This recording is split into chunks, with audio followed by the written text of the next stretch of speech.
Hi, Bob. Hello, I'm in. Yay.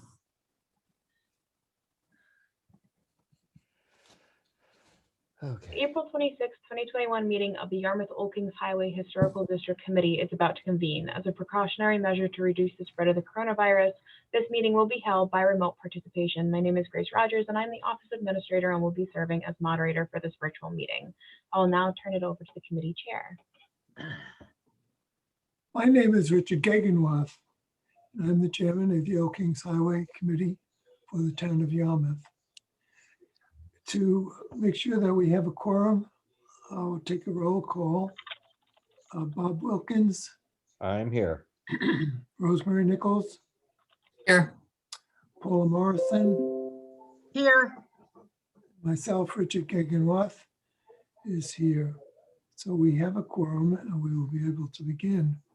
We have 12 items on the agenda for a certificate of appropriateness tonight, and one that was carried over from last week or 2 weeks ago.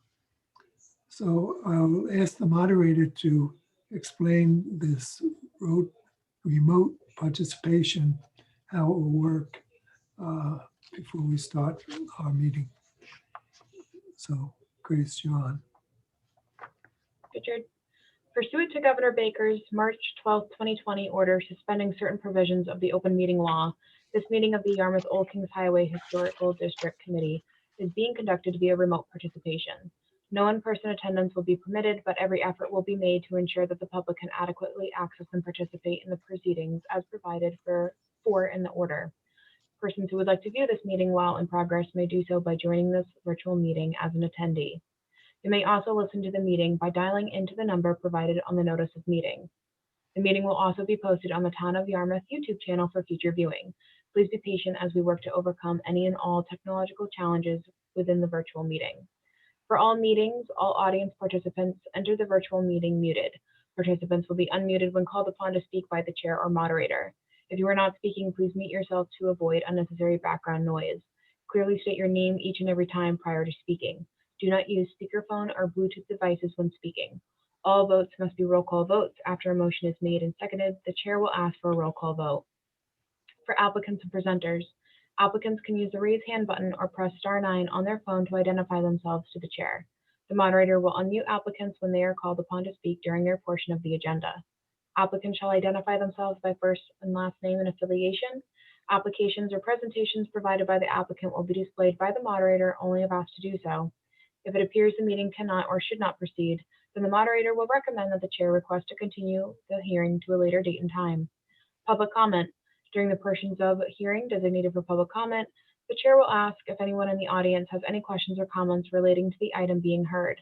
Members of the public may request to speak by selecting the raise hand button or *9 on their phone and waiting for the chair to call upon them to speak. Members of the public recognized by the chair are asked to identify themselves by first and last name and affiliation for the public record and then provide their comment. Thank you, and now I'm handing the meeting back to the chair. Thank you, Grace.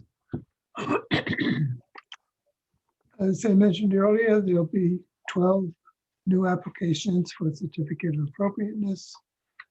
And actually one is for a request for demolition.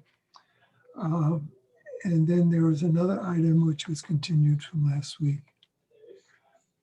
Please be reminded that our committee's main purpose is to review items for appropriateness and setting, and it's the responsibility of the applicant to comply with the regulations of other town boards and departments, including the building department, conservation, engineering, health, zoning, and the sign inspector. You should know that there is a 10 calendar day appeal period starting once a decision is filed with the town clerk. Any person aggrieved by our decision tonight can appeal to the Regional Commission of the Old Kings Highway. Our office administrator will be happy to answer any questions you have with respect to that process. The first item on the agenda tonight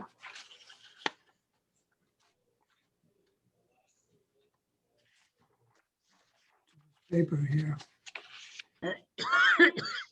is concerned with a sign replacement at 179 Route 6A. The owner is Helen T. Manning. Mark Caversa, who is with Metro Sign, will probably be addressing this. So is Helen or Mark here?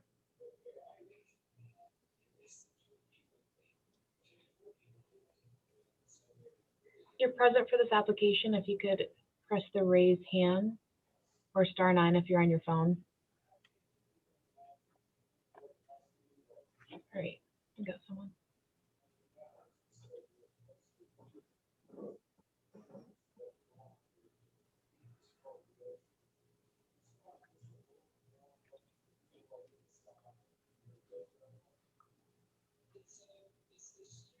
Looks like they're not here.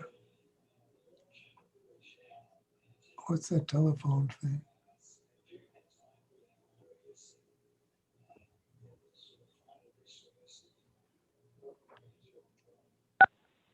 Area code 6. Hi, can you hear me? Yes. Yeah. Oh, hi there. My name's Liz Bustede. I'm calling from Metro Sign and Awning. I'm here in Mark Conserva's place where he's out of the office at the moment. Ah. And I'm here to represent Briar Patch Pediatrics for this sign replacement. Now, Grace, could you display those signs?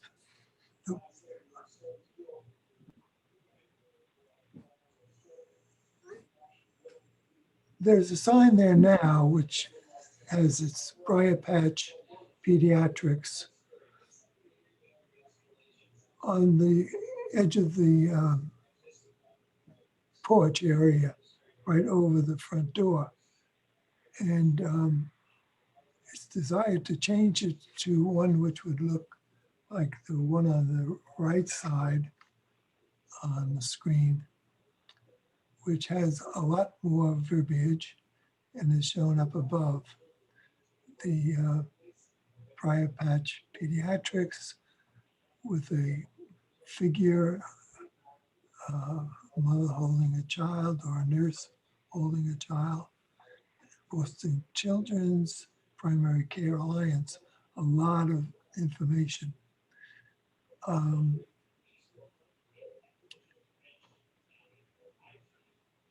it turns out that the sign has grown so that it's larger than usual. It's 2 by 7 feet almost. And we usually try to keep them under 12 feet, 12 square feet. And concern I have with this is that it's very readable the way it is now. The size of the letters, the black on white. And going to the proposed sign, the letters have to get smaller and the colors don't stand out. And I just don't see it as being very effective for, I mean, if anyone's going to the store or the building, they'll know what the number is. You know, it's in this case 179 Route 6A, and then if they look and see the present sign, they know they're there. But they're gonna have trouble finding the other sign, I'm afraid. The reason for the sign change is the merging of Briar Patch Pediatrics with Boston Children's. So this follows Boston Children's branding standards. So the blue and the white is their logo. So that's the reason for the sign change.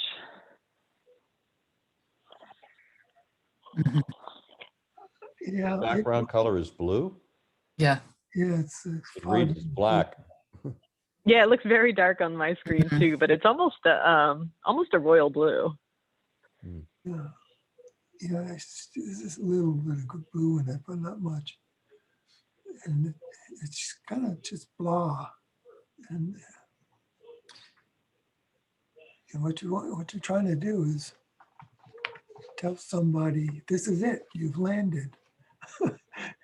Come in. But this just puts a lot of information in and makes small letters to boot. In fact, if we, by rights, we should trim it down. The 24 inches is kind of big to be putting up there over the door because it's the biggest. All those small windows, the lights across the top of the two like French doors are smaller. This is kind of oversized compared to all those things. And the panes of glass up on the 6/6 windows. Do we know if the Boston Children's Primary Care Alliance has flexibility in terms of their graphic standards for signage? Sometimes they have variations that can be used. They do often have a 2-line option. This is something that we can look into if we want to reduce the overall height of the sign a little bit and try to get that text onto 2 lines rather than 3. Mm-hmm. Yeah. Maybe keep Boston Children's a little smaller and Briar Patch Pediatrics a little larger. Yeah, the Briar Patch Pediatrics, I think that's the part that should stand out. Perhaps Briar Patch Pediatrics could be all uppercase, as is with the existing sign. Existing sign. From a purely aesthetic point of view, I don't think the existing sign is anything to write home about. It might be visible, that it has that advantage, and it's not as high as the proposed sign, so it has that additional advantage, but it's not an aesthetic miracle. So I think if we work on the revised sign, it could wind up being a distinct improvement. I do agree with Richard that it needs to be closer to conformity to the 12 square feet.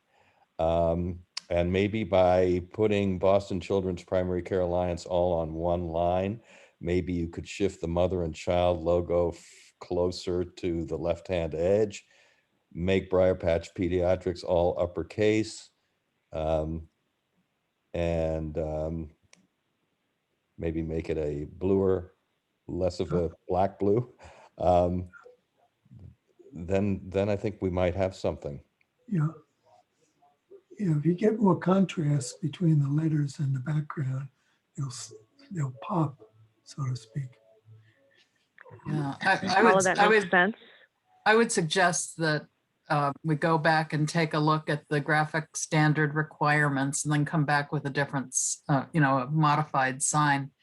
I know designing a sign by committee isn't the best way to do it, but perhaps a white frame around it would give it a bit more of a pop too, but I'll leave that to the experts. Yeah, I think we've presented some ideas, and what our reservations are. So I'll move to table this application pending a revised application. Can I ask a quick question before you do that?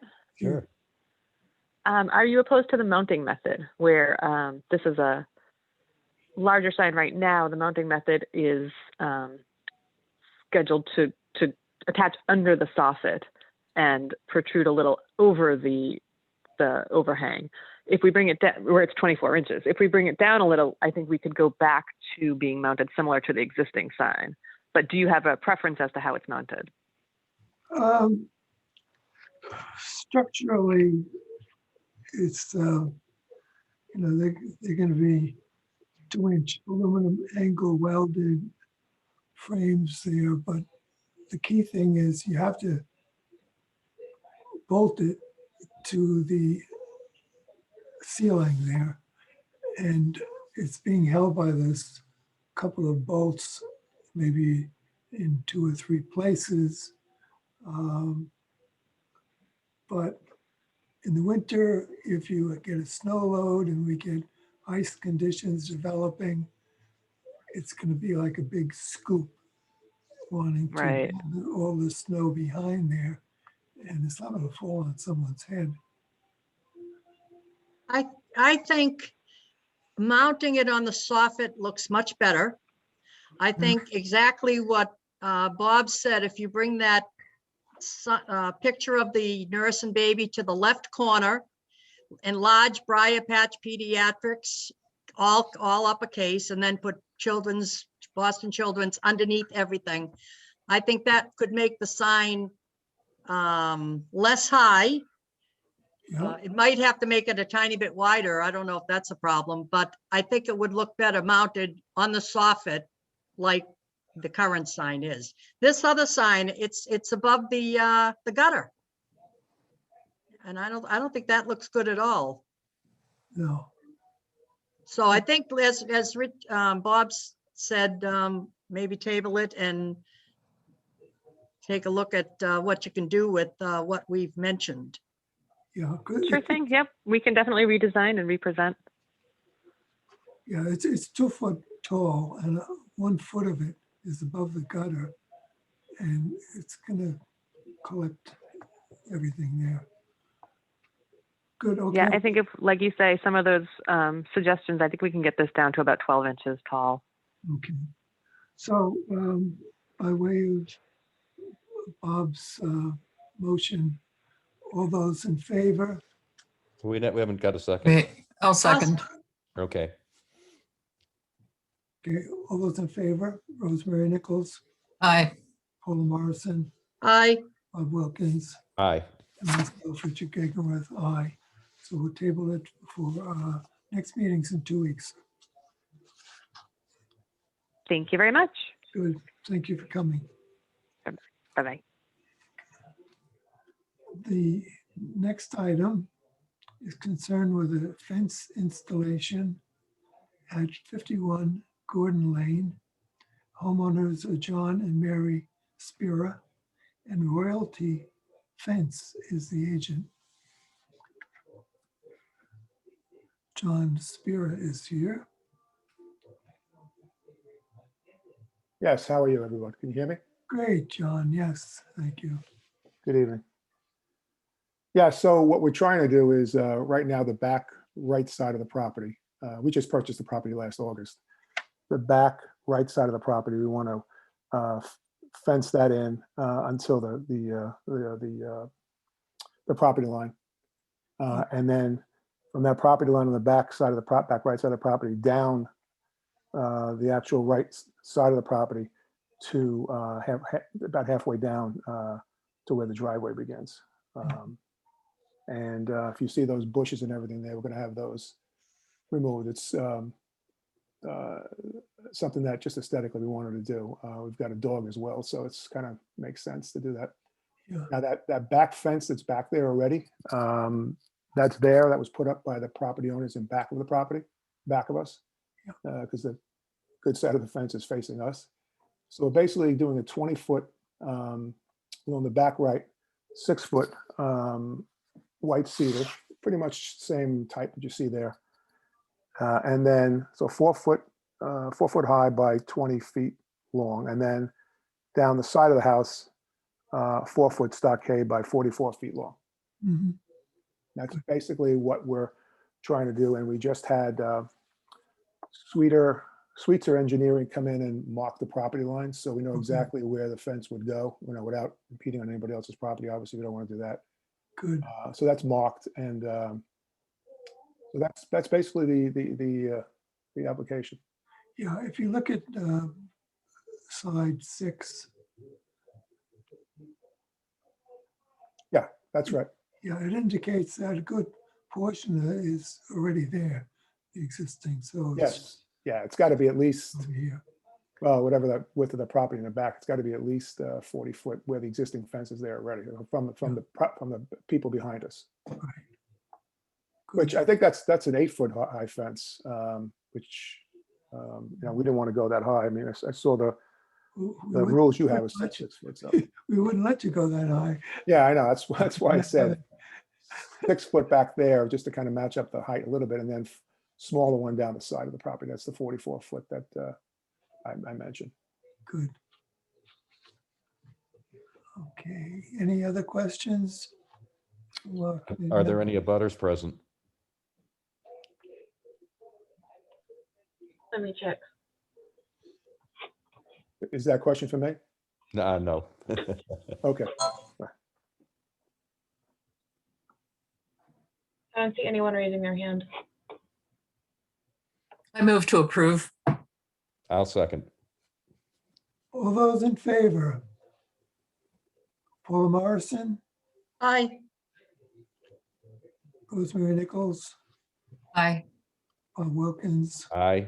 myself, Richard Gagenworth, aye. So you're free to start. You should wait 10 days, John, before you start, because if a neighbor contests it or something, they could appeal in 10 days. So, Yeah, I don't, it's not a problem. The contract that's going to do it is not available anyway, at least for another month or so. And we've got to get lawn guy gone there to clean out that area in the back there. So that won't happen at least for another, I'd say 2 months. So that doesn't pose a problem. great, good, okay. Good luck with it all. All right, thank you. Appreciate it, everyone. Having a good evening. You're You welcome. too. Thank you. Okay, next one is another sign.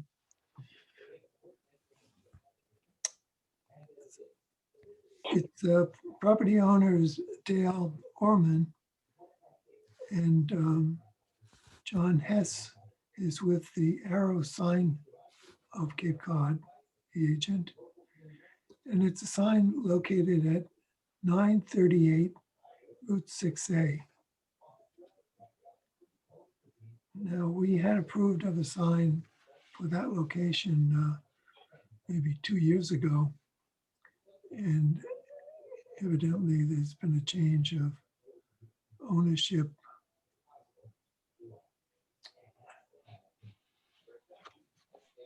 Do we have anyone here in terms of John Hess or Dale Orman?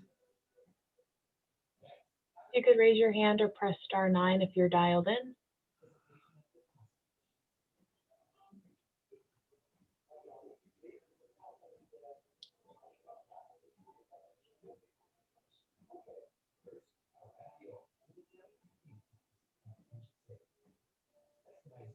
Oh, we got a new hand raised.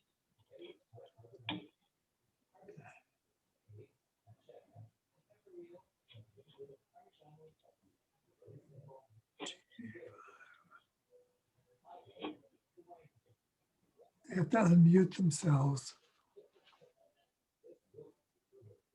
It's G5. Yeah, G5 is trying to get in.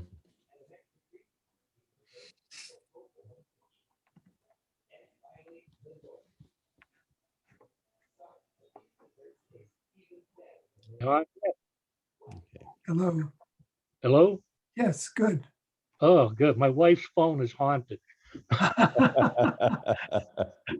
Hello, I'm John Hutch, Arrow Signs of Cape Cod, and I've been hired to change the lettering on a sign. Same company, it hasn't changed ownership. They're rebranding. And we basically just want to re-letter the sign with a more appropriate sounding name, I might add. And the original logo is almost exactly the same. They just put a little graphic of a skylight on there, and they changed the color to match the color of the logo on the above sign also. Right. Good. Oh, it stands out. The Mhm. is It's this a an little artist? bit brighter than the top sign. That's just the way it came out with the imposing it on the old photograph. Yeah. Good. So the it- actual sign, the skylight will not be as bright as, No, What- they're the exact same color as the sign above it. okay. But that's just the way it came out when it was superimposed in Pho- Photoshop. Cologra. Okay. Good. I move to approve. I'll second. Okay. All in favor? Rosemary Nichols, Aye. Paul Morrison, Aye. Robert Wilkins, Aye. and myself, Richard Gagenworth. Aye. So you'll be free to change the sign. Should work well. Wish you good luck in your Thank you. endeavor. Now, do I have to wait 10 days on this like everyone else?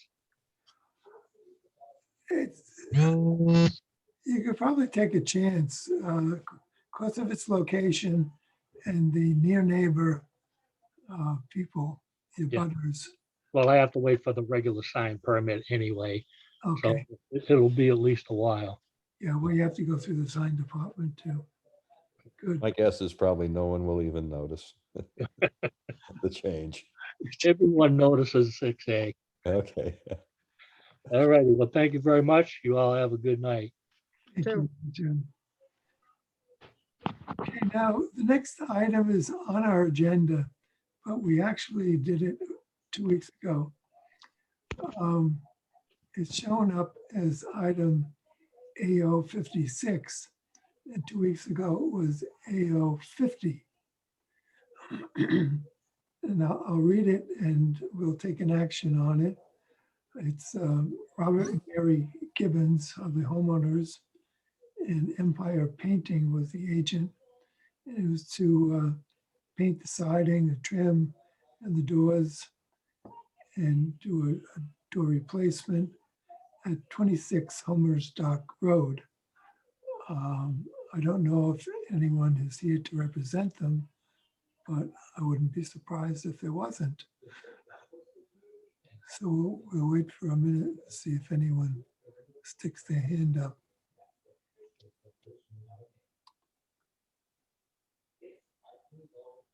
No, no one's here since we already approved it. Okay. Admin So- mistake on my part.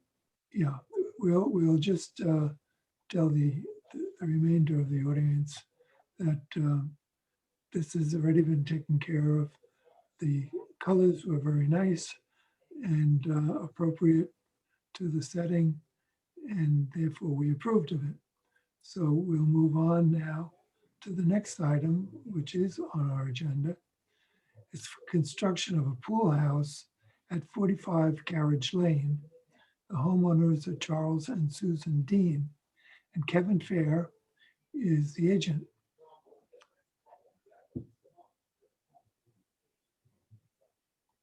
And Kevin and Susan are here, so if we unmute them.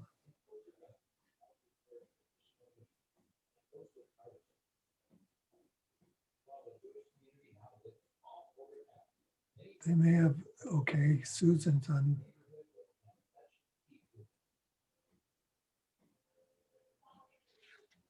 No, we chat.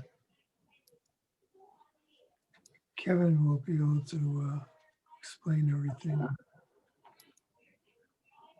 Hi, Richard. Good, Kevin. How are you? Good, good. Good. So we are proposing to put up a 24 by 22 pool house in the backyard at 45 Carriage Lane, which you have plans for. It's far enough off the street or any way you can't see it or anything. The Association of Carriage Lane has approved it already. So we're just waiting for you to take a look and see what you think. Now, I have a question. The diagram that's shown, the company paid, there's also a fence around the pool area. Yes. And the fence kind of goes where it says existing addition foundation is the location of that fence. And I presume that the pool house is right above that, in that kind of triangular area of the long arrow and so maybe it'll show up better on the pictures 11 or 10, 11, 12. There's a couple of flags there. So I presume that's the front of the building. That's And there'd correct. be a deck sticking out 6 feet. Yes. So that light post would have to be moved, That's correct. right? And then it would come back, and there's still quite a bit of space, about halfway to the fence, from the flagpole to the fence, be about halfway. Do we have that right, Kevin? That's correct. Good, okay. Now, the diagrams, here we go. This is the front on the left, Right. and then there's the left side. And then there's something out on the back. It's a little, there's gonna be a covering for, to put some firewood on the back side of the pool house. Okay, I'm sorry, that thing I'm looking at on the left side is shown on this pool house left, some vertical boards. Is that a shower or something? That's the shower, yes, that's gonna be an outside shower. Okay. There's no doors, so you can jump over. No, Okay, and the next picture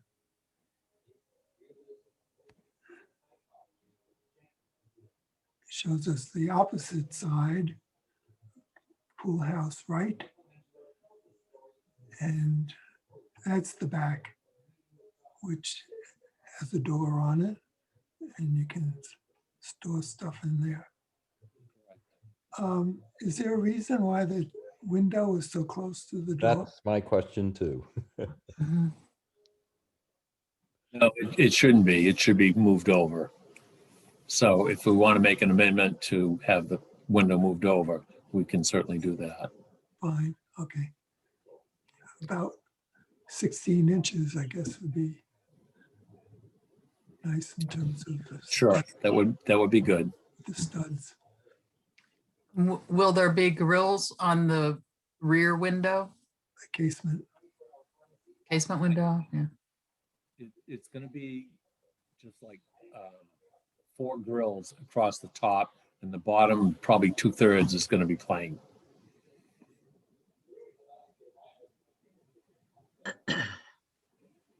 Is that the question yet? Explain that again. There'll be four grills across the top that will be probably about 10 or 12 inches long, and then the bottom portion of the window will be plain. Oh, so, And that window faces the woods so that yeah, right. you can't see anything. Yeah. But anyway, that's the plan. Oh, that's different. Mhm. Good. Yeah, if we look at the front view again, just right above. Yeah, that has these windows, giving it a little extra light inside. And they're small. And there's also a light over the doors. Good. So, any other questions? Committee? I guess we should ask if there are any abutters present.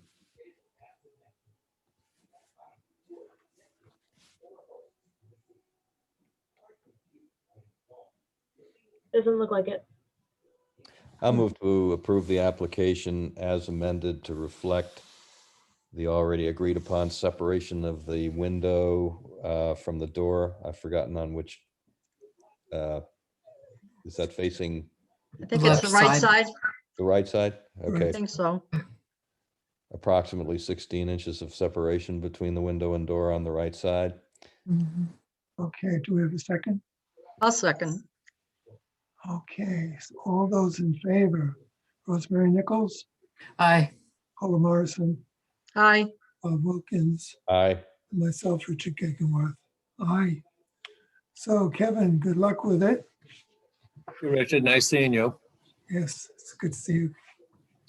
Take care. Good night now, Susan. Night. Okay. Now, the next item is concerned with window and door replacement at 87 Freeboard Lane. Dennis Brisson and Maureen McAdam are the owners, and Josh Drohan from Philbrook Construction Services Group is the agent. So maybe Josh is here to talk to this. Maureen is.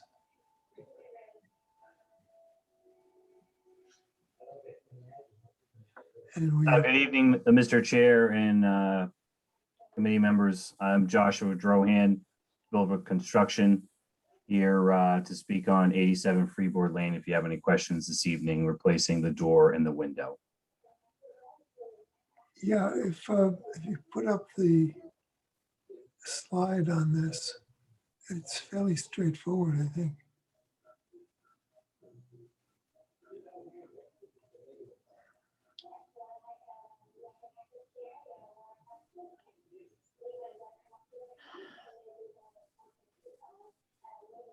Yeah, there's a kitchen double hung window, which would be boxed out, so about 3 or 4 inches. And the Anderson 400 series casement window. And then replacing the front entry door. So it's an Anderson, or let's see, fiberglass door,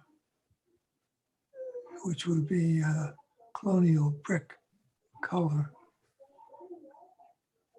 And the door is shown on number 6 with 6 lights.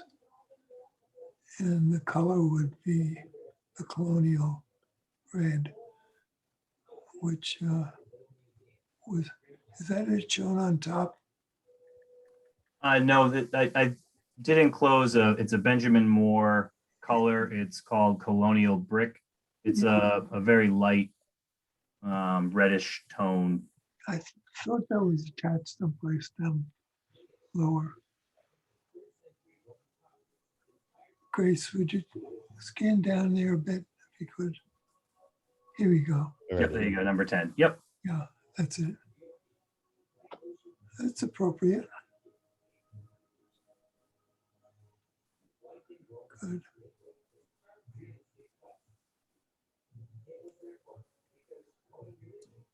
So there are a couple of other pictures, here we go, of the house as it stands. And this is it with the door, inside door open, so you just see this, the storm door. Right Yeah, now. the current door configuration is a 4-panel door with 4 small lights on the top. You can kind of see that in the picture there. So the homeowner would like to change to a more shaker style with a 2-panel and 6 light top, as shown in that picture from earlier. Good. And then picture 15 shows the window that will be built out, I believe. Yeah, that's on the side of the house. Yep, I think it's circled in number 15.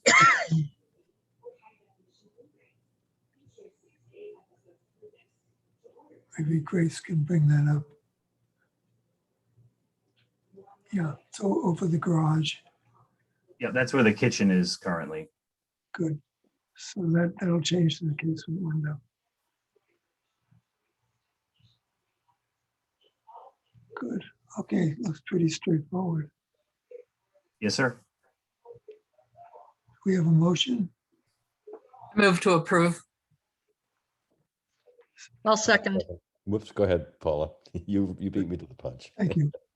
All those in favor? Wilkins, Aye. Aye. Larson, Aye. Nichols. Aye. and myself, Richard Gegenwa. Good, Thank you very much. You all make it a great evening. great. You Thanks for too. coming, Josh.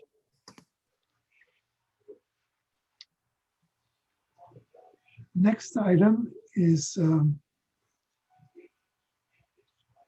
the corner from me, or down the street on Merchant Avenue. It's the home of Joseph and Paula Dillon. They want to paint the exterior, including the trim and shutters at 22 Merchant Avenue. And I'm going to recuse myself on this one. So Bob, you can take over. Okay, well, Grace, let's have a look at what we're deliberating about.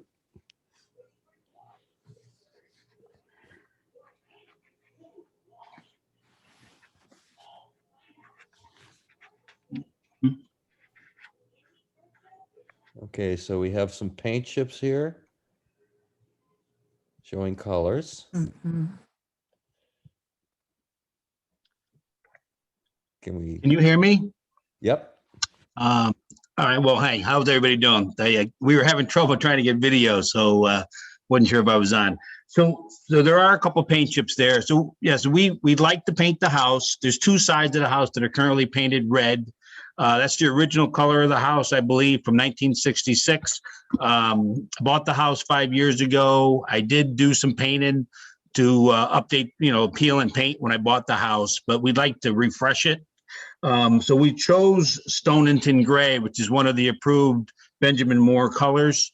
So I'm not sure if that's what's on the chip there, but so Stonington Gray is the color that we would like for the two sides of the house that are currently painted red.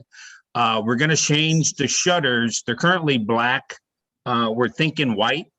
I think we want to see what the black looks like with it once the paint is on, but we are thinking white's probably the way we'll end up going, if approved. Can I ask a question? Sure. Can. I looked up HC 171 and it said it was Wickham Gray. That's the bottom chip. Oh, You the can't bottom see one? it. I don't know. I'm sitting with my wife right now. She was the one that chose it. So it was a light gray. So I'm not sure. You sure which one it was? It was it's 170 Stonington Gray. So what color is on the chip? Did I put the wrong color? No, there are three chips. Yes, Oh, yeah. Stonington Gray. So it's HC 170. That's what we were going with, Stonington Gray. Yeah. Okay. There's someplace I saw it stated. I think there were three chips on there, and Yes. I highlighted the one that we were using. Yeah. Okay, So is that the sum Yeah. total of Yeah. the presentation? Yeah, I guess that's pretty much it. It's pretty straightforward. I'd like to paint the two sides that are red right now to a lighter color. Mhm. Just so you know, there is brick in the front of the house too. We're not touching the brick. The brick's staying there as it is. I'll move to approve. I was going to ask if there were any Oops. abutters present. Oh, but I'm sorry, Bob. That's all right. I would imagine not. Doesn't look like it. All right, so we have a motion to approve. Is there a second? I will second. Paul Thanks, is Paula. seconded. I'll take the roll call. The chairman has recused himself. So Rosemary Nichols, Aye. Paula Morrison, Aye. and I, Bob Wilkins, also aye. So the motion carries. Good luck with the project. Great. Thank you very much. You're welcome. You're welcome. It's on the list, just so you know. It's on my list. So I'm not sure how fast it's going to get done, but it's on the list. This only lasts a year, doesn't it, the okay? Is it good for a year? I think it expires after a year. All right. Well, I thought it was 2 weeks or something. that's not good. That's not going to happen. We'll see you in another meeting then. 2 weeks isn't going to work. All right. Well, thank you very much. Have a You're great night. welcome. You're welcome. Bye. Bye now. good. There's a picture of Paula and Dylan. Which one's which? One is younger than the other. And there's dogs. Paula walks, there's a lot of dog walking. I see her out all the time. So anyway, good. Next item is replacing 26 windows at number 9 in Dorris Lane. And this is a house that was built in 1970, which is before Old Kings Highway came into being. So presently, it has no grills in the windows. And evidently, it was that way to begin with. So the homeowner is Frank Obertisano, and John Bryson is with Cowtoe Construction. And let's see who shows up tonight. These are our vinyl windows, mostly double hung.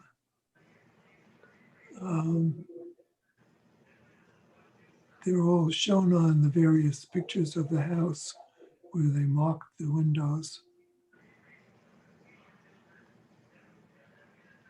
It's basically kind of a like for like situation here. There you go. So the 4 windows on the second floor and the first floor, front of the house, and then the rear of the house. If we go to the next picture,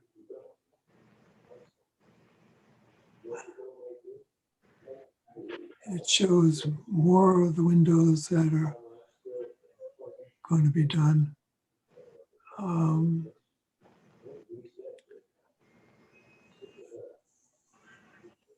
Now, it comments here that the bay window is to be replaced. Probably by 1.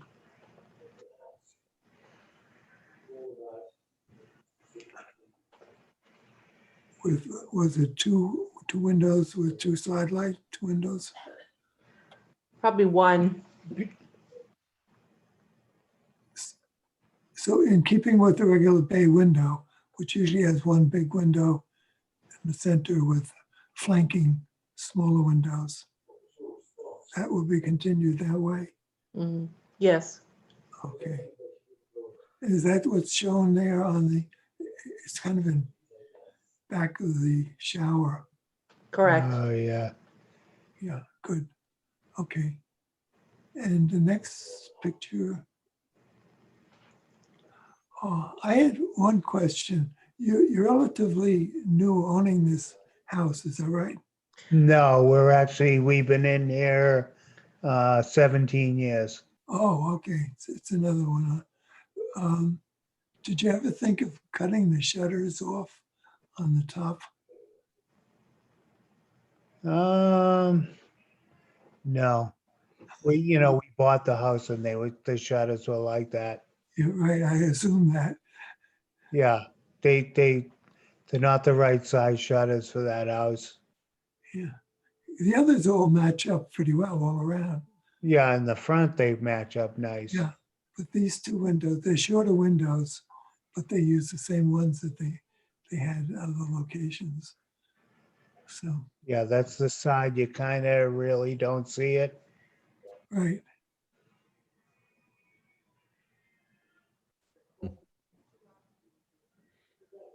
Good. Any other questions or comments from the committee members? Well, I just wanted to say that the windows don't, at this present time, they don't have grids on them. And when we were applying for the application, we saw that you required grids, and we were wondering if we could get the windows without grids since they don't have grids now. Well, that's why I mentioned when the house was built. Yeah, it was built in 1970. Yeah, and evidently they built it that way. Oftentimes, and at that time frame, they didn't have double glass with what they used to have snap-in. They'd put them on the inside of the window. And when they were washing the window, they'd take them out. And then invariably they get broken and they were hard to replace. So oftentimes you'll see a house now which originally had grills, but now it doesn't. Okay. And this looks like a two-story colonial from the front, and normally two-story colonials have 6/6 grills in the windows. And so it would be more characteristic of the style house to have the grills, particularly on the front of the house where they show. So Now, can I ask, what is the story with the window over the front door? oh, the little one there. That's a bathroom window, and it has like lead going like Diagonally through it. diagonally through it. And there's 3 of those windows, one on each side of the front door. Oh, like side lights. Yeah. Yeah. Yeah, oftentimes in bathrooms, which often are over the front door in two-story colonials, they have a different size window, but this is narrower than usual. It's for privacy. It's a crank out. Yeah. Good. So you were planning to just replace that, right? Yes. Yeah, correct. Good. Okay, how does the committee feel on this overall job? Any questions further or comment? Are there any abutters to this project present? Well, I guess there aren't any. It would seem to me that since we're essentially talking replacing like for like, that we can't mandate grills where they don't currently exist. And although the shutters, I agree with the chairman, look strange being taller than the windows, the upper story windows on that end of the house, we're not going to mandate changing those either. So I'll move to approve the application. I'll second. Okay, so all those in favor, Rosemary Nichols, Aye. Paul Morrison, Aye. Bob Wilkins, Aye. myself, Rich Gigworth, aye. So the ayes have it. And good luck with the installation. Hope it keeps your house warmer and everything goes well. Thank you. Thank you for your time. You're welcome.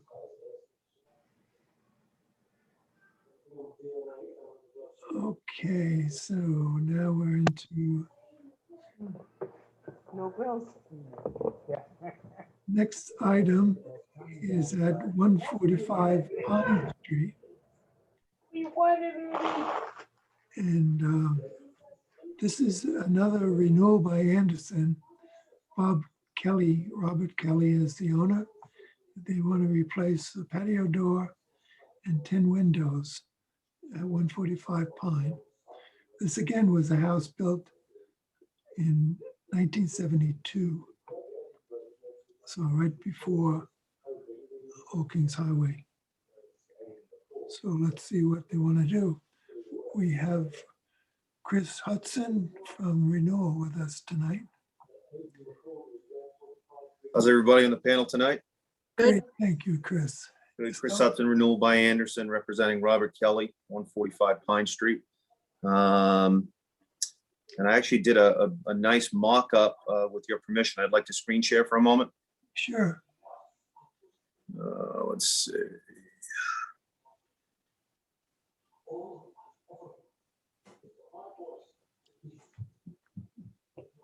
We want to, it's not giving me the option to screen share. Hold on. Normally it pops up screen. Drive, box, website, bookmark.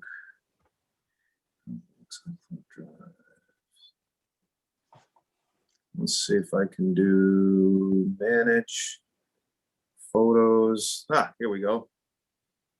So on the front of the house,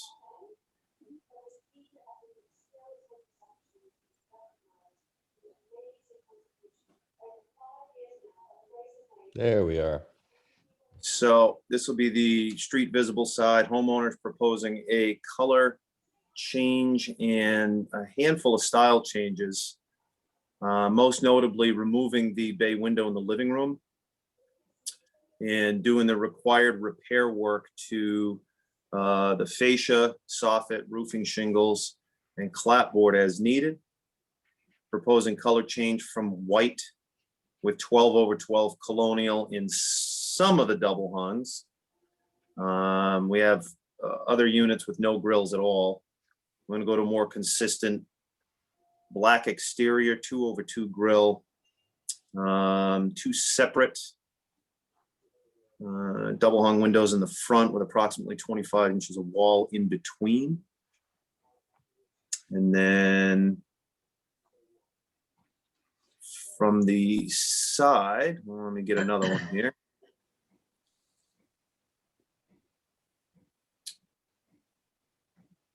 There we go.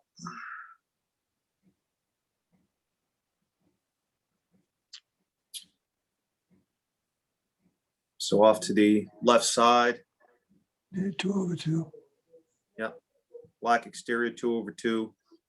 Don't know if you need to see the rear side. And this is not sure if it's entirely relevant, but this is phase 1 of the project. They're going to be doing all the windows in one patio door in the back. This is the main living area of the home, with the secondary areas, basement and garage, to follow at some point in the not too distant future.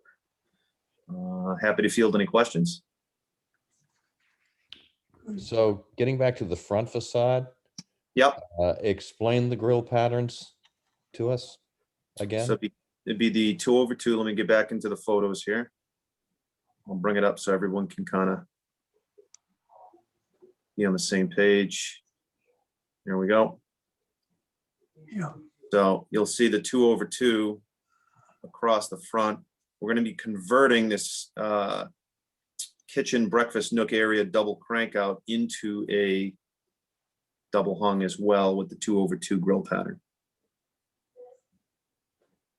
So So everybody's the existing 12/12 will be changed to 2/2? correct. Okay. Yes, it's shown there where it says 103 and the 101. Now the total area, the 102 A and B, Yes. the width of the bay window would end up being the same, I guess.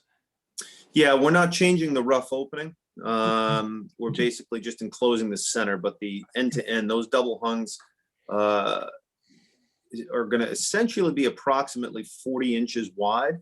Yeah. With approximately 25 inches of wall in between. Yeah. Okay. So you're about 8.5 feet wide end to end. So those two will be similar to the one on the left side. Similar, yeah. Yeah, very similar. They want a little bit more wall space and a little bit more privacy in their living room, as that bay window takes up the majority of the wall now. Yep. Good. And that right window is now a double casement, Correct? and that's going to go to just one double hung. That's correct. Okay. Does that window open? Which one? The little one, the 101? Does it currently open? I believe so. Well, I mean, it's a casement, that opens, but what about the new one down there? It looks smaller. It doesn't look like it would open. It's a double hung. Yeah, that would be a double hung. It's just shorter than the rest because of the size of the opening. Okay, so it opens, okay. Yep. Good. Are there any abutters to this project?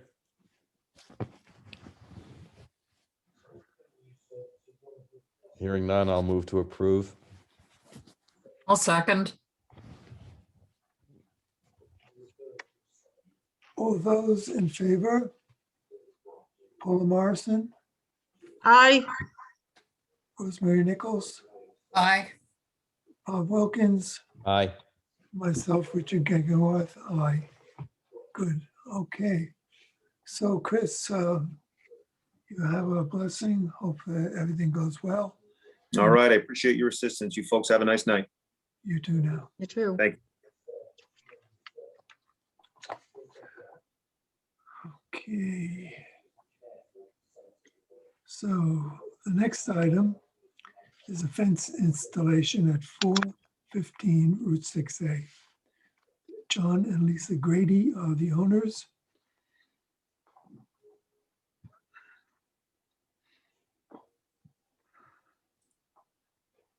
And we have John Grady.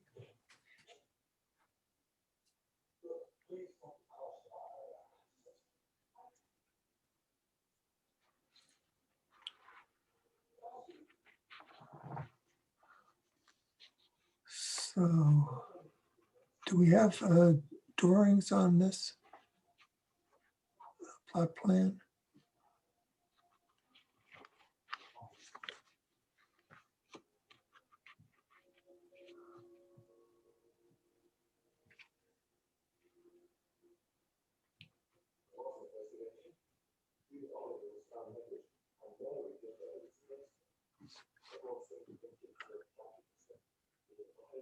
Maybe John can explain this, where the fence is going to be. Is he unmuted?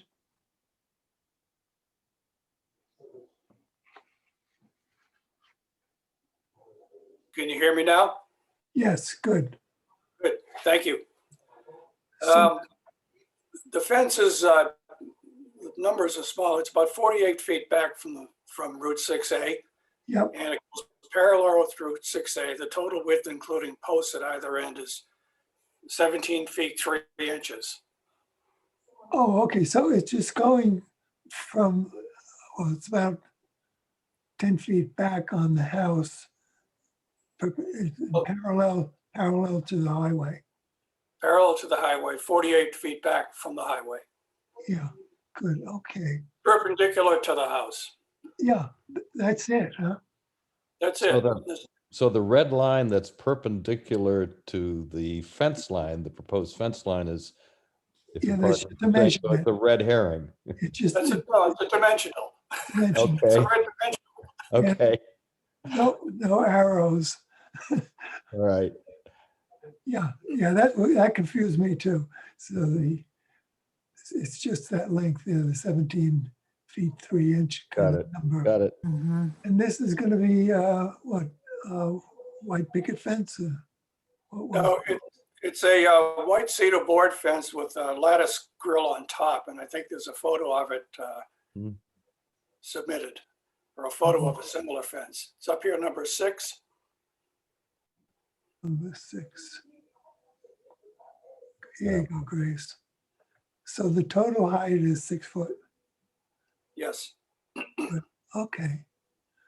Now, yeah, red cedar fence, statement. Good.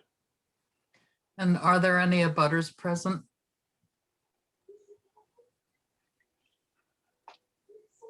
It's a very pretty fence. I'll move to approve.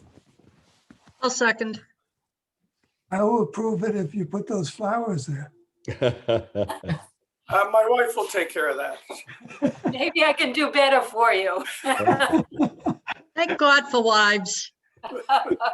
Good, it's a good start. Okay, so we had a motion to approve. Mhm. I seconded it, I believe. All of it. Mhm. Okay. So all those in favor, Rosemary Nichols, Aye. Paula Morrison, Aye. Bob Wilkins, Aye. myself, Richard Gegenwarth, aye. So good luck with it, John. Thank you. Thank you for your time. Thank you. Welcome. Good night. Night. Good. I want to watch Sheila. Okay. The next item is concerned with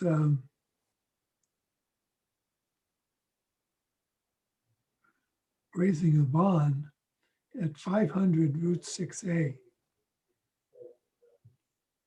And also some other alterations on the house itself. This is owned by CSSFF Realty. And the woman's name, I forget right now. She'll have to speak up. Harper and Sheila. Oh, Harper, you bought this house? He's muted. Unmute. Can you hear us now? Yes, good. Arpad? Yes, good evening. Hi, everybody. Oh, Hi. Hello. you have the house next door, don't you? Or close? We do. We're the abutters. We're our own abutters. We won't ask if you're present. Just want to save Bob the question. Thank you, Arpad. Now, first thing, the house itself was built in 1880.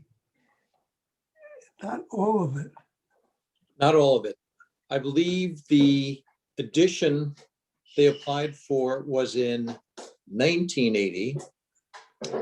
And I guess some family member had a major disability, which is why they wanted to add on to it.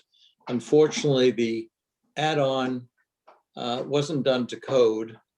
The electrical service runs into the center of the house, inside the house, with open lines. Wow. The rest of the house, unfortunately, has had a very unattractive life. It's a disaster is what he'd like to say. It's a disaster. Yeah. Back in the 1980s,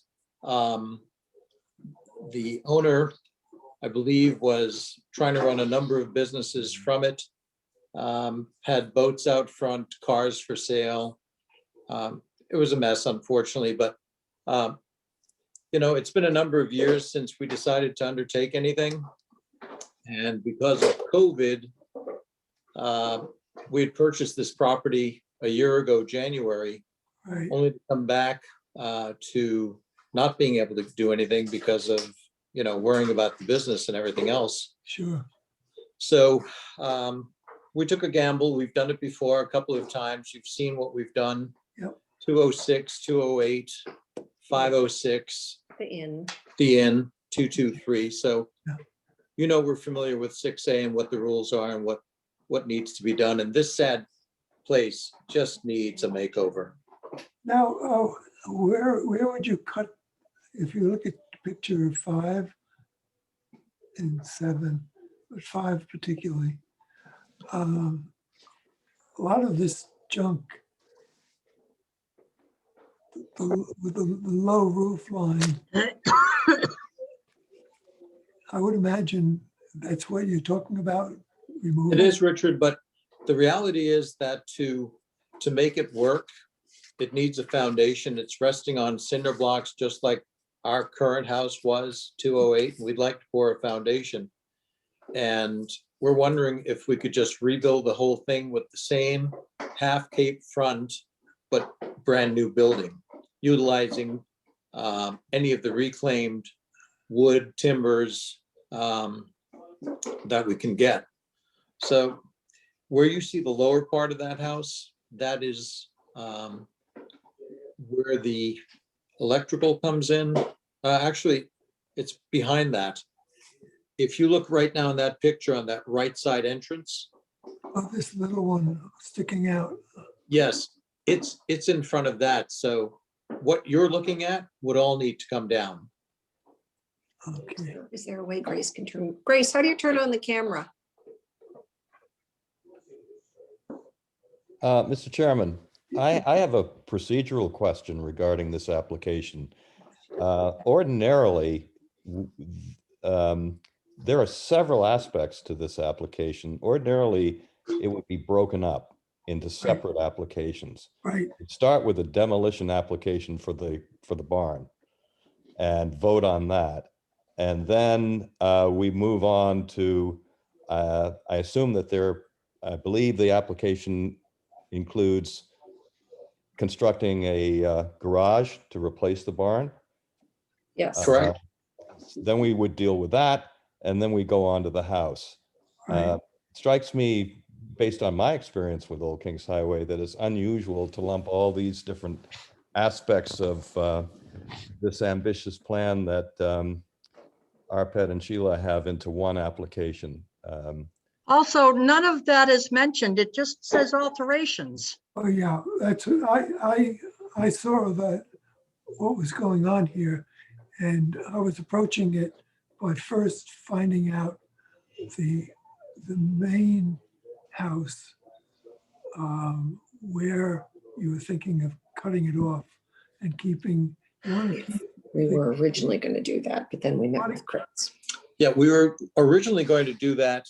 And then we met with Chris Vincent, our builder, and realized that our undertaking was significantly larger than we first anticipated. Yeah. We'd actually put the house on the market last February or March for a couple of months. I think 70 people plus looked at it with a broker. One person made an offer to buy it.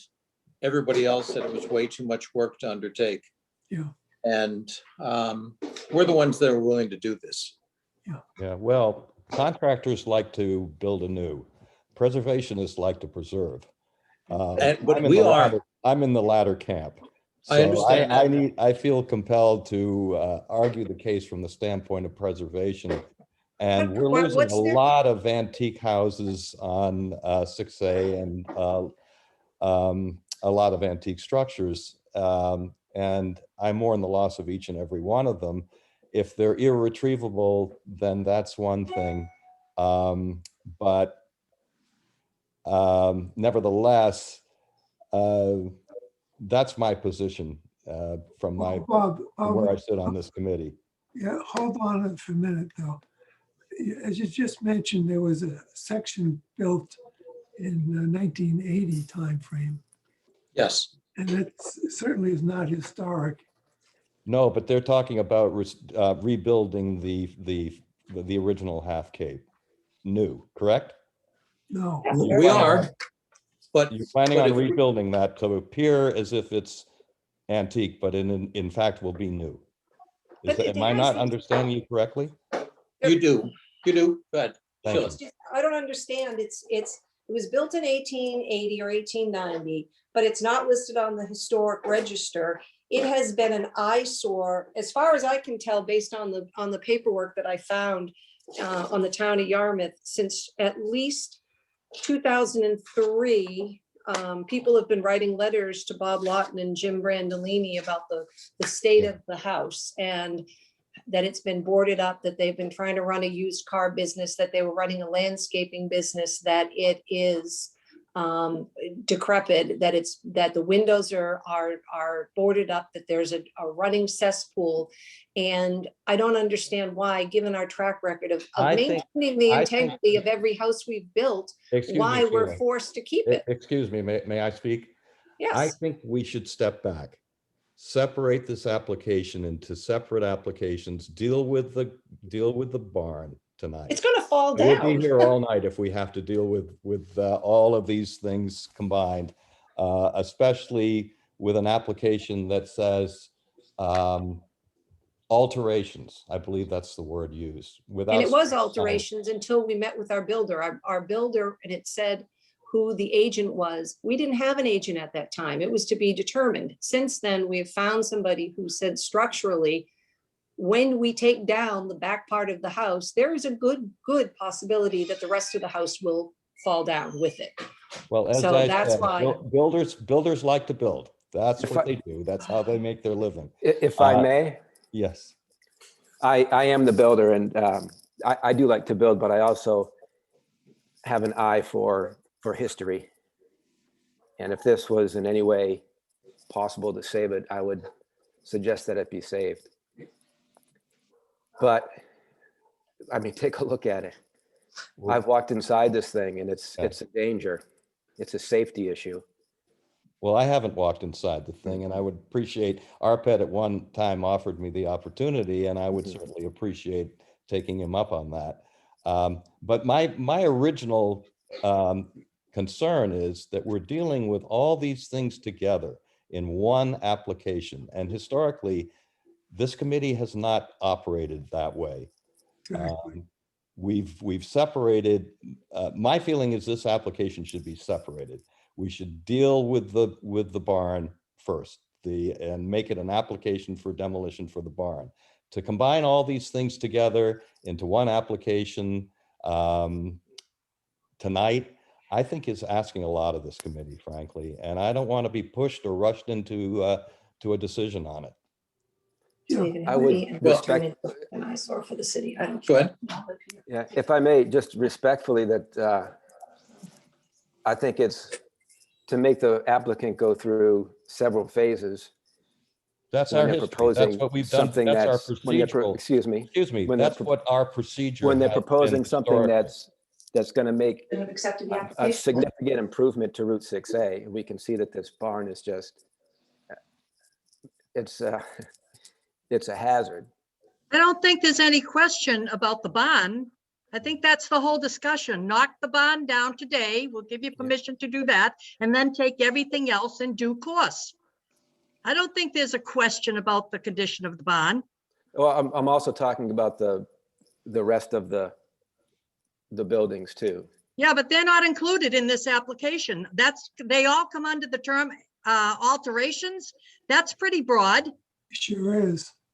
It's impossible. I think it's too much. It has to be done one step at a time, which is what this board does. Right. We can do that. Thank We you. can do that. I know that when we were involved with the building of 208 and we came before the committee, you took a walk through the house, and I recall that to a person, what everybody said was, do the best you can with it.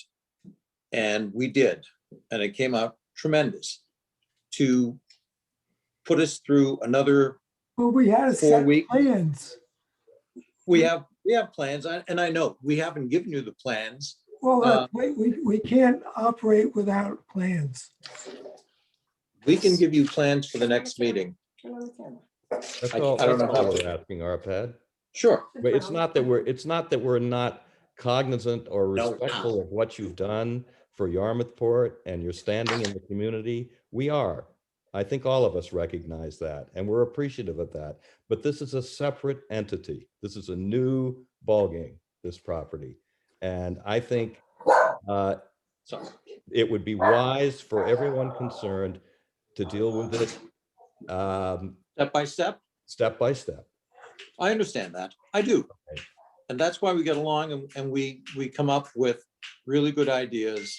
And I wish I could just turn the camera on to show you what the plans for the new house would look like. And I don't know if you do that or if we do that. Let's deal with the barn tonight. That would be my. We that would be my accept, suggestion. we graciously accept your move to let us work with that. The next step, obviously, if you approve that, I mean, it's a big task. And I can't piecemeal the work until we can get started on the main part of the house. Because there is no septic system for this place, and it's absolutely useless in the state that it's in. So we'll come back to meet with you again in 2 to 4 weeks. Next possible meeting, you will have a full set of plans so that you can make good, objective decisions as to what we can do with this place. Yeah, the thing Do is, you want a decision on the bond tonight? Yes, please. Okay. Can we do that? That's what was on the agenda. Yes, Raising that's, the bond. yes, that's what we're Raise the asking. barn.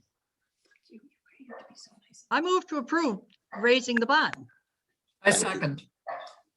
stipulating removing the alterations till the next We're just meeting. talking about the barn. We're The only barn. It's the talking- barn. Yes, just the barn. Don't worry, I'm just gonna leave it there. I moved to approve, And I Rosemary? second. and you seconded. all those in favor? Bob Wilkins, Reluctantly, aye. Paul Morrison, Enthusiastically, I wouldn't mind seeing that bond go.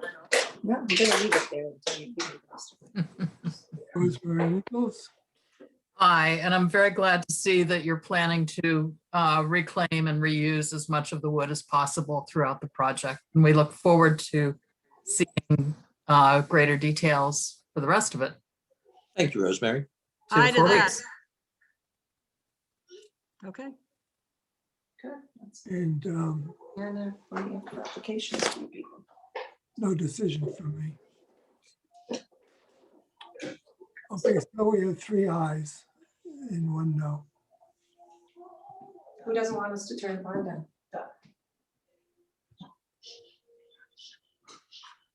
Okay, so next time,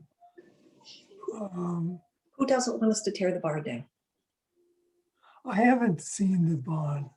I'm not going to make a decision to say it should come down. The picture from Google 2 years ago, it looked quite a bit better condition than it does now. And Raccoons like it. and I think we should inspect it and make it. Have you had your rabies shot? Because it's full of rabid raccoons. Yeah. So You know what, Richard? I'm going to change my vote. I'll vote nay. why? I don't understand Because why. I think Richard has a very good point, and I'm glad he made it. We haven't inspected this barn. No, You're more than welcome to come in. It is a catastrophe. good, okay. It's All right. literally, it is a catastrophe. It's got a hole in the roof. The water has seeped down into everything. You can't get access to the second level because there are literally A family of raccoons living a up there. dozen raccoons living up there. I mean, it's, There were raccoons living in the new church when we first started the YNCPF in 1998. Our Pod and Sheila, have you had any kind of inspection done of the barn in preparation for the project? Chris, are you Yes. still on? I'm on. Yeah, I'm here. Chris, Chris, you saw the interior and exterior of the barn. Yes. So we want you to come see it. We want you to come see the mess. And all you have to do is call us. You know where to reach us. good, okay. So do we want to Unfortunately, table don't this? go alone. Maybe that would be the more diplomatic approach. Do you want to, Any of our who other made the abutters? motion initially? Do you want to? I did, Rosemary. Well, Well, I made the Well, motion. and Paula you made seconded. the, yeah. So I move to table this until it's been inspected and you've had a chance to discuss this, and then we'll make another go at it in the next meeting. Okay. Good. We're A second. disappointed. I'll second the motion. Okay, so all in favor of a tabling of this, Rosemary Nichols, Aye. Paul Morrison, Aye. Bob Wilkins, Aye. myself, Richard Gagenworth, aye. Good, okay, so we'll be in touch and we'll get out there and we'll possibly bring a fellow who has a lot of expertise in such matters, so. Okay. Good, okay. So we'll set this up. And in the meantime, Arpit and Sheila, if you have a plan for a garage to go there, subsequently we'll be interested to see what that looks like. And if you have plans developed for the house, again, subsequently we'll look at all that. But our main interest in the Old Kings Highway area is to preserve historic structures. We occasionally go through the same thing in all the towns. There's structures all over the Cape that some people buy them and they want to take them down, and other people buy them because they want to fix them up. So we'll play this by our rules. And the thing is that the building department's going to look for an approval for any plans that are developed. And typically Old Kings Highway is the first place the approvals start. So we'll be working with them. Good. As do we.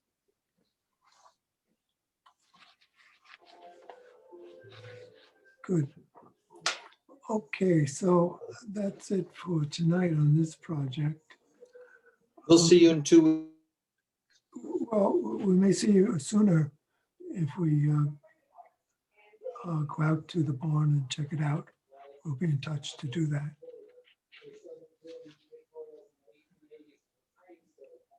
Okay. So the last item on the agenda is 14 Hillsea Road. It's the home of Brian and Rosanna Hardy, and Allison Alessi, architect, is the agent. And it's a construction of a freestanding garage, which is a, hi, Allison. Hi, how are you all? It's been a while. Yes. Okay, so we're proposing a detached garage at the property at 14 Hillsea, as you said. The original house was built in 1969, so it's not as historic as some of the other ones you've been talking about tonight. And our intention with the garage was that it match all the finishes of the existing house. So we're doing a 12-12 pitch to match the existing house. We're doing some dormers on the front, some dormers on the back, but the windows will match the house, the trim, the shingles. It's all meant to kind of blend in with the property. I don't know if you have the site plan in front of you, but or if anybody drove by the site, it is located about 20 feet off the corner of the front right side of the house. Yep. For your information. And I believe there were some flags out in the yard at one point. So hopefully you got a visual cue if you were able to drive by. Good. But I'd be happy to take any questions. Good. I believe the homeowner's on as well. I have a question. And yes, I did. Actually, I'm very familiar with this neighborhood. I live around the corner. Okay. I believe, just for the other members of the committee and anyone else listening, I believe there are a total of 6 houses on Hillsea and Rampart combined. There is one that is rather grand, that has a distant view of the mill pond. The others are fairly comely houses from more or less around this time frame.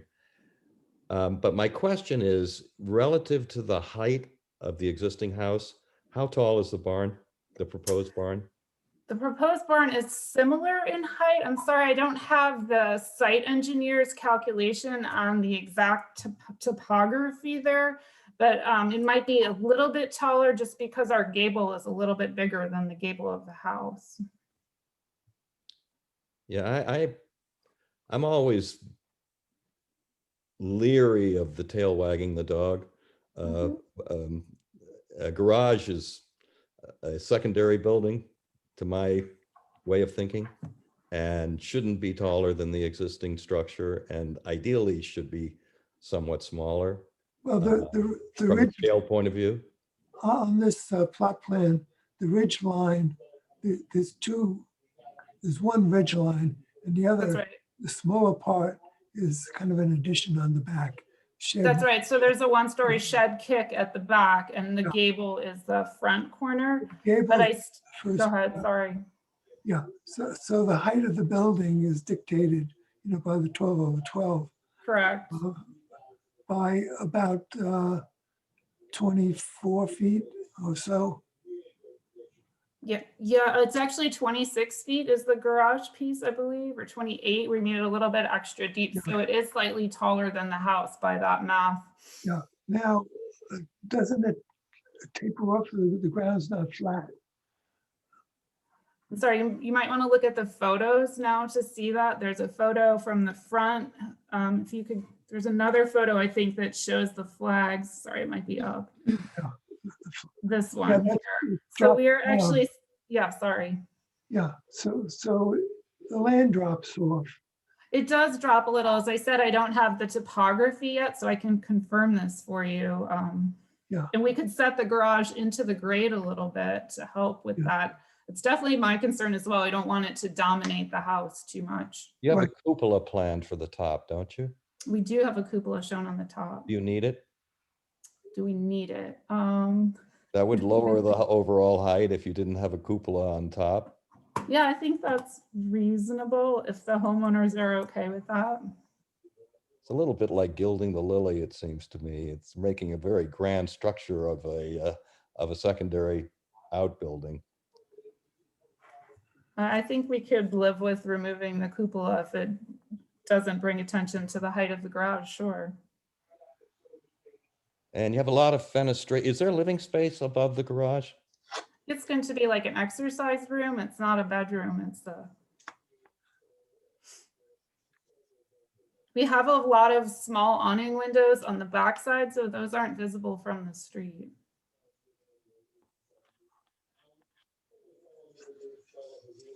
Yeah, I think the 26.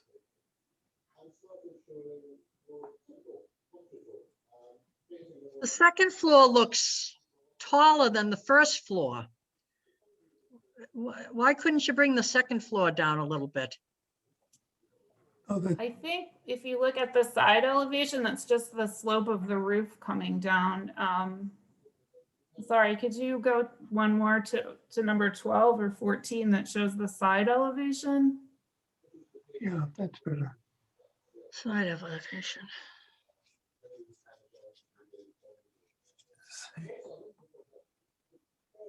I mean, we could bring it down slightly, but we need to fit, the car in. Well, I was thinking the second floor more than the first, but anyway. This diagram, the section that's 26 foot, if I take my ruler and measure the height, the 26 foot is almost the top of the cupola. Just taking a scale, using the screen as a drawing board. So it looks like the overall height would be about 26 foot. So that wouldn't be too bad. Overall, I think this would be a nice structure somewhere. It just seems a little grand to me for that location and that specific site. Well, the thing is, what you're going to see. It would be less expensive for the homeowners if it wasn't quite so grand. Well, homeowners did play a role in the design of this. So these are things that they want. So yeah, if you look at the front where the garage doors are. It's pretty simple from the front. Yeah. So I was going to say, this is pretty straightforward. It's not a huge dormer. I mean, that's the most visible from the street Right. elevation. Right. This is the thing that you're really going to see.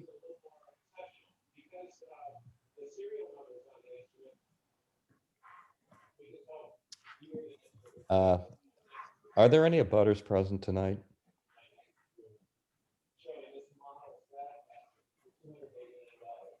I should confess at this point that I'm friendly with an abutter, with the most directly impacted abutter. And she's in Florida. And so she's never done Zoom. She didn't feel comfortable trying to get on with Zoom. But some of my concerns I'm voicing on behalf of her. Allison, Yeah. if I look at this and compare it to the side view where I measured the 26 foot, Mm-hmm. if I did the same thing here,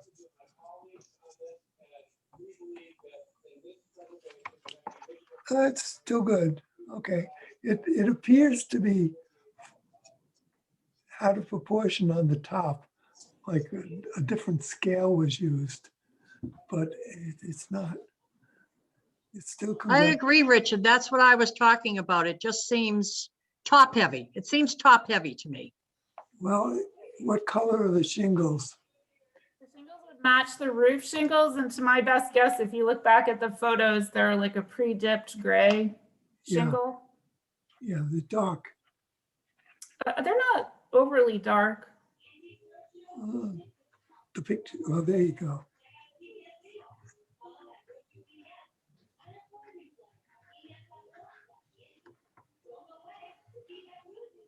Yeah, it's more like weathered wood.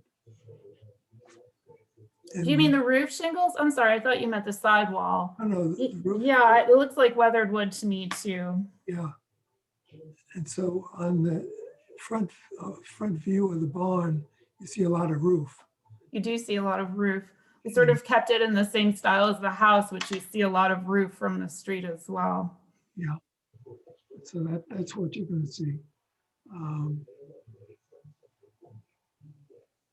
You can broaden out the dormer and it may not be as difficult. Let's see the front view again, number 11.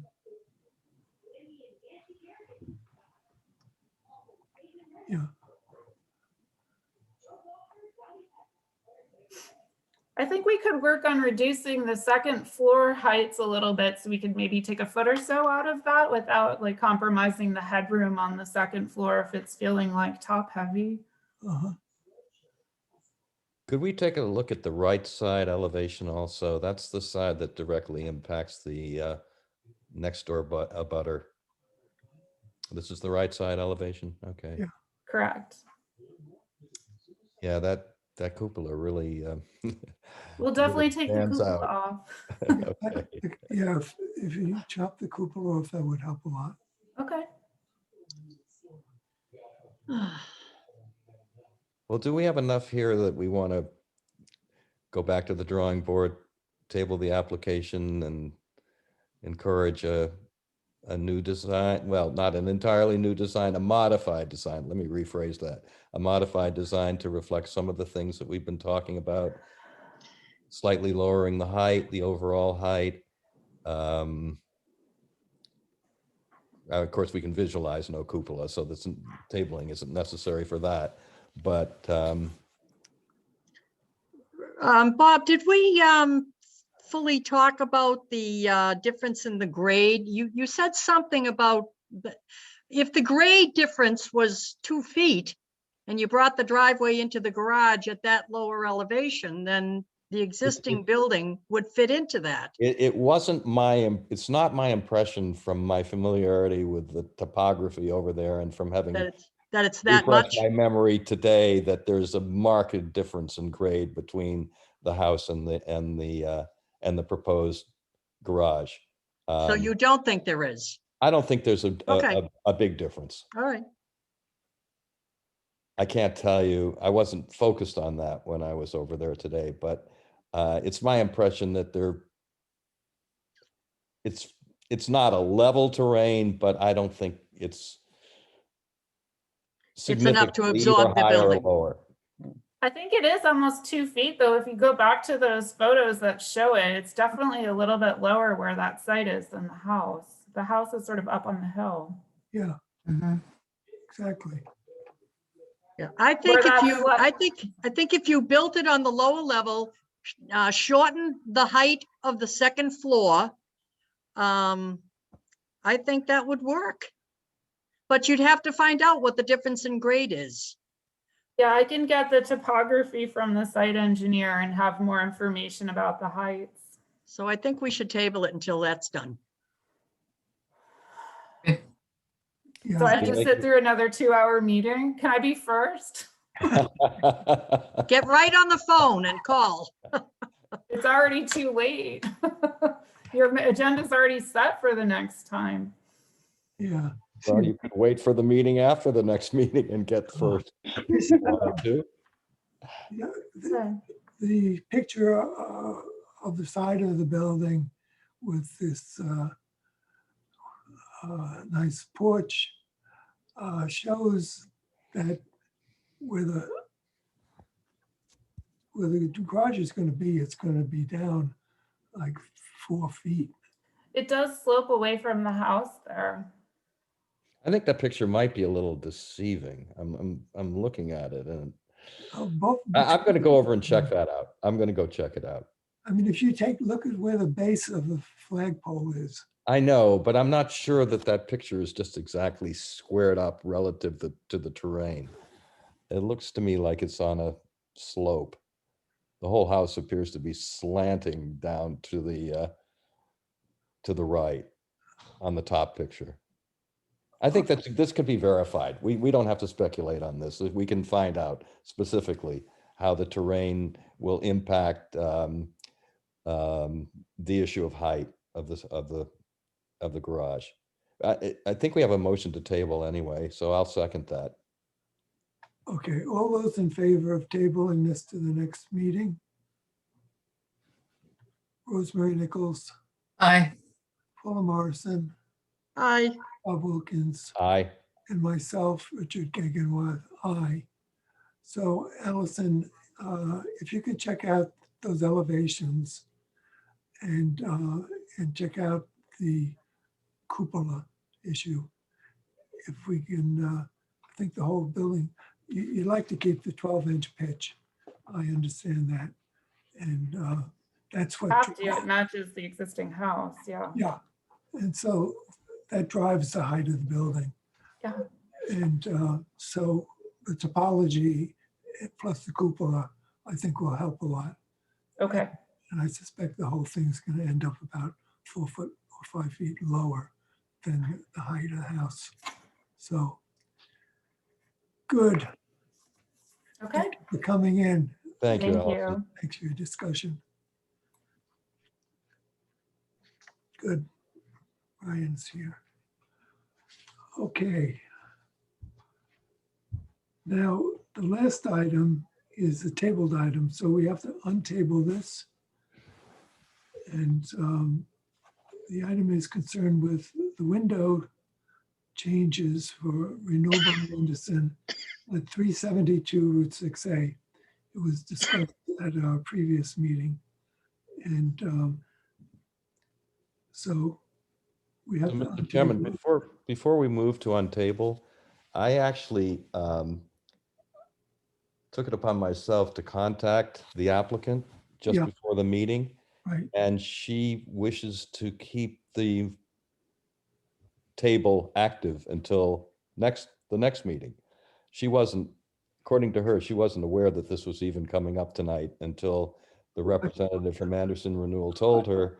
And she wants to have a consultation with me about the possibility for restoring the windows rather than replacing the windows. And I am more than willing to do that. So we can untable, but we'll have to table it again if we untable it. Yes, but we need to do that because of the law. All right, I'll move to untable. It's been published. I'll second. In the newspaper. All those in favor of untabling this, Rosemary Nichols. Aye. Paula Morrison. Aye. Bob Wilkins. Aye. And myself, Richard Gegenwarth, aye. Now, I will explain to anyone who is tuning in tonight specifically to hear about this. We had planned on Bob going to the site, to the home, and discussing it further with Leslie, the homeowner. And that wasn't able to get executed over this last 2 weeks. And so the homeowner and Bob have agreed to get together and we'll have that happen and we'll reconvene in 2 weeks. So we'll ask to table this for 2 weeks. All right, I'll move to table. I'll second. Great. Paul Morrison, Aye. Rosemary Nichols. Aye. Aye. And Bob Wilkins. Aye. Aye. And Richard Gagenworth. Aye. So it's tabled for 2 weeks. And so let's make it happen. And that's it for tonight. There's another meeting coming up, May 10th. That's 2 weeks from tonight. And we have several items already on that agenda, I believe. Yeah. We have 9 already, and then we're gonna have 4 tabled items. Okay, good. Okay. So some of the ones that are tabled will go a little more smoothly because we'll have more information to be able to act on them better. Good. Okay. Well, I'm very happy with the ended quickly because it's 9 o'clock and Hercule Poirot murder mystery starts at 9 o'clock. They have such a thing as DVR, Richard. You can watch it before lunch tomorrow. Or on demand, on Or demand. demand. Richard, get a grip. Welcome to the 21st century, Richard. Exactly. I'm too old for all that. All right, I'll right. move to adjourn. I second. All in favor of adjourning? Aye. Oh, sorry. Go ahead. I'm not anxious. Is that Grace? Rosemary Nichols, Aye. Paula Morrison, Aye. Bob Wilkins, Aye. Richard Gagenworth, definitely aye. Okay. Voice. And Grace